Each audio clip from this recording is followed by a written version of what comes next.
سلامونه او نیکی هیلې ګرانو دوستانو. د نن ورځې کیسه ده نیکی وکړئ او په سیند کې غزار کړئ.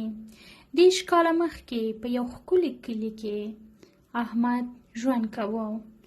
احمد ډېر یو غریب کاره او صادقه انسان و. احمد 3 اولادونه درلودل. د خپلې میرمنې سره په خپلې ژوندګړه کې خوشحاله و.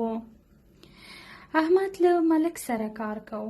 د کلي ملک هم په ډېرو غریبانو باندې مهربان و، مګر ډېرې خبرې به یې نه کولې.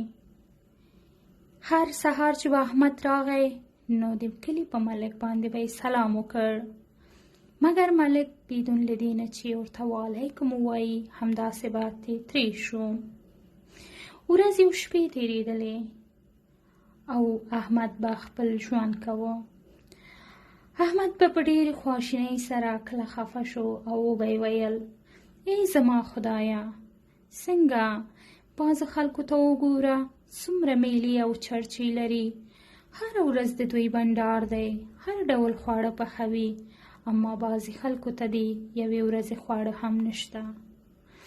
په همدې کې به شپه او ورځ تېرېدله. د ملک په کور کې به بنډارونه ول، میلې به وې، خواړه به پخېدل، هر ډول خواړه به پخېدل. کله به چې ماښام شو نو احمد به لاس وهونکي خواړه له ځانه سره واخیستل او خپل بچو ته به یې ویوړل. خپلې ورځنۍ چارې یې په مخ کې وړلې. یوه ورځ ملک ولید، ورته یې وویل: احمده، په دې لاس وهونکو خوړو څه کوې؟ احمد چې په ډېرې عاجزۍ سره ورته مخ واړوه او ځواب یې ورکړ: ملک صاحب، دا زه ځان سره کور ته وړم او دا زه خپل اولادونو ته وړم. نو ملک هیڅ هم ونه ویل، ترې لاړه. یو څو ورځې تېرې شوې. احمد به همدا کار کوه. بله ورځ احمد ګوري چې د کور په مخ کې تازه او صفا خواړه ایښي دي او هغه یې چې ولیدل، بدون له دې نه چې کوم فکر وکړي، له ځان سره یې یوړل. ماشومان یې هغه ورځ ډېر زیات خوشحاله ول او په خوشحالۍ سره یې دا خواړه وخوړل. نو دې نه به وروسته چې هره ورځ کله احمد راته چې ګوري د کور په مخ کې به یې ډېر خوندور خواړه ایښي ول او ده به له ځانه سره وړل. همداسې وخت تېرېده، زمان تېرېده. یو ورځ ناڅاپه آواز شو: د کلي ملک مړ شو، د کلي ملک مړ شو.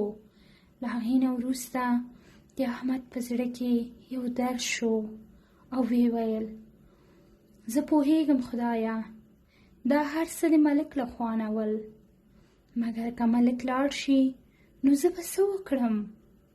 دا خو هغسې ملک و، حتی چا سره یې خبرې نه کولې، هېڅوک یې په ځان نه خبرول، مګر هغه خلکو سره مرسته کوله، همیشه یې مرسته کوله، مګر هیڅ چا ته یې نه ویل. وخت تېر شو، زمان تېر شو، خواړه نه ول، هیڅ څه هم نه ول. بیا هم هماغه لاس وهونکي خواړه به احمد کور ته وړل. بله ورځ احمد ډېر زیات په تنګ شو. لاړه، د ملک میرمنې ته یې وویل: میرمنې، زه ډېره زیاته اړتیا لرم چې زما تنخوا ډېره کړئ.